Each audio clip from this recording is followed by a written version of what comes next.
ನಮಸ್ಕಾರ, ನನ್ನ ಹೆಸರು ಜಾನ್ವಿ ರಾಯ್ ಅಂತ. ನಾನೊಂದು ಸಮಾಜ ಹೋರಾಟಗಾರ್ತಿ ಅಂತ ಗುರುತಿಸ್ಕೋತೀನಿ. ಈ ಕೇಂದ್ರ ಸರ್ಕಾರದ ಬಿಲ್ ಏನಿದೆ ನಮ್ಮನ್ನು ವಿರುದ್ಧವಾಗಿ ನಿಜವಾಗ್ಲೂ ತುಂಬ ಪರಿಗಣಿಸ್ತಿದೆ.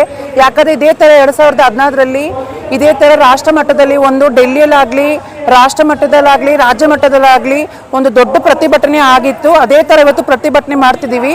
ಇದರ ಸಲುವಾಗಿ ನಾನು ಏನು ಹೇಳಕ್ಕೆ ಇಷ್ಟಪಡ್ತೀನಿ ಅಂದರೆ, ಬಿಲ್ಲಲ್ಲಿ ಏನೇನು ಕಾಯ್ದೆ ಒಳಗೊಂಡಿದೆ ಅಂದರೆ, ನಮ್ಮನ್ನು ಹೋಗಿ ಒಂದು ಅಡ್ವೈಸರಿ ಬೋರ್ಡ್ ಮುಂದೆ ನಮ್ಮನ್ನು ಬಟ್ಟೆ ಬಿಚ್ಚಿ ನಿಂತಿಸ್ಕೊಂಡು ನಾವು ಅದೇ ಒಂದು ಹೆಣ್ಣು ಹೋಗ್ಬಿಟ್ಟು ಅವ್ರ ಮುಂದೆ ಬಟ್ಟೆ ಬಿಚ್ಚಿ ನಿಂತ್ಕೊಂಡು ಹೆಣ್ಣು ಅಂತ ಗುರ್ತಿಸ್ಕೊಂಡ್ರೆ ಒಪ್ಕೋತಾರಾ?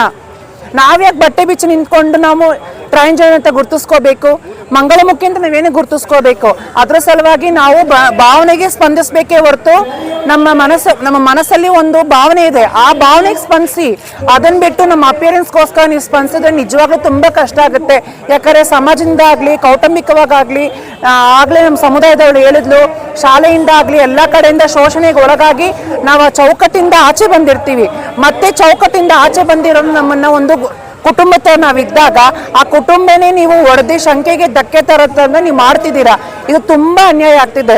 ಅದರ ಸಲುವಾಗಿ ಇದು ಒಂದು ಚಿಕ್ಕ ಮಟ್ಟ ಹೋರಾಟ ಅಷ್ಟೇ.